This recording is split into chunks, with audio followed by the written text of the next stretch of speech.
అసలు prohibited properties list అంటే ఏంటో ఇప్పుడు మనం ఒకసారి చూద్దాం. ప్రభుత్వ భూములు కావచ్చు, అటవీ శాఖ భూములు కావచ్చు, వక్ఫ్ బోర్డు భూములు కావచ్చు, దేవాదాయ శాఖ భూములు కావచ్చు, లేదంటే కనుక సెంట్రల్ గవర్నమెంట్కి సంబంధించినటువంటి ఎస్సెట్స్, ఈ రాష్ట్రంలో ఉన్నటువంటి ఆ ఎస్సెట్స్ యొక్క జాబితా కావచ్చు, లేదంటే కనుక కోర్టు వివాదాలు ఉన్నటువంటి భూములు కావచ్చు, ఇటువంటి భూముల్ని ఇతరత్ర పబ్లిక్ కొనడం అమ్మడం నిషేధం అనే ఉద్దేశంతో ప్రభుత్వం ఒక జాబితాని రూపొందించింది.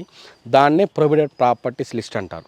ప్రతి ఒక్క పబ్లిక్కి అందుబాటులో ఉండాలనే ఉద్దేశంతో పబ్లిక్ డొమైన్స్లోనే రెవెన్యూ డిపార్ట్మెంట్ వాళ్ళు ఆ లిస్ట్ని ప్రతి ఒక్కరికి అందుబాటులో ఉంచారు.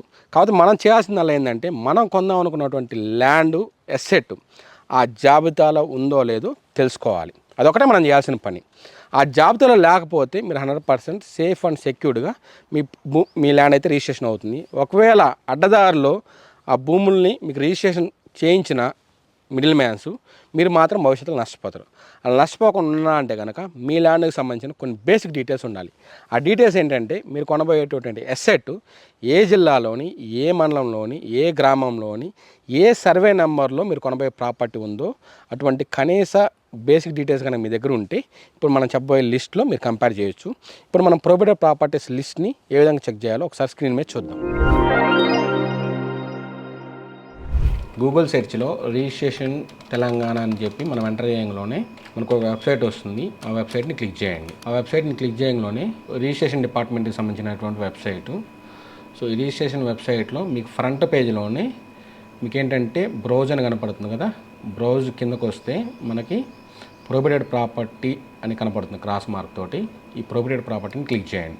ఇప్పుడు మీరు ప్రొహిబిటెడ్ ప్రాపర్టీస్ క్లిక్ చేయడంలోనే ఈ విధంగా విండో ఓపెన్ అవుతుంది. దాంట్లో మీరు ఏదో ఒక జిల్లా సెలెక్ట్ చేసుకోండి. సంగారెడ్డి క్లిక్ చేయండి. సంగారెడ్డిలోకి వెళ్ళడంలోనే ఏదో ఒక మండలం, సరే సదాశివపేట మండలం క్లిక్ చేద్దాం. సదాశివపేట మండలంలోని ఒక విలేజ్ ఆరూరు అని క్లిక్ చేద్దాం. ఈ ఆరూరుని క్లిక్ చేసిన తర్వాత విలేజ్లో ఇక్కడ సెలెక్ట్ టైప్ అని వస్తుంది. ఏ క్రైటీరియా ప్రకారం మేము సెట్ చేయాలి విలేజ్ కాబట్టి సర్వే నెంబర్ వైజ్ డీటెయిల్స్ కొడితే ఎంటైర్ లిస్ట్ వస్తుంది.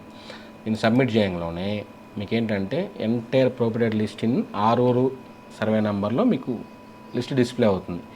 ఫస్ట్ కాలం వచ్చేసరికి ఏంటంటే సర్వే నెంబర్స్, ఇక్కడ మీకు వచ్చేసరికి ఎంత ఎక్స్టెంట్లో ఆ సర్వే నెంబర్లోని ల్యాండ్ అనేది మీకు బ్లాక్ అయింది అనేది వస్తుందన్నమాట. ఆ రీజన్ కూడా చెప్తారు ఇక్కడ, గవర్నమెంట్ ల్యాండా, లేదంటే కనుక కోర్టు స్టేలో ఆగిపోయిందా, లేదంటే కనుక అసైన్డ్ భూమి కాబట్టి ఆపేశారా, ఇట్లా మీకు కంపల్సరీ రీజన్ కూడా అక్కడ మెన్షన్ చేసి ఉంటుంది. ఆ రీజన్స్ని మీరు చెక్ చేసుకోండి. మీరు ఏదైతే ప్రాపర్టీ ఏ సర్వే నెంబర్లో ఉంటే ఆ సర్వే నెంబర్ ఇక్కడ ఇందులో ఉంటే డిస్ప్యూట్లో ఉన్నట్టు, ఇందులో లేకపోతే కనుక మీకు డిస్ప్యూట్ ఫ్రీ అనమాట.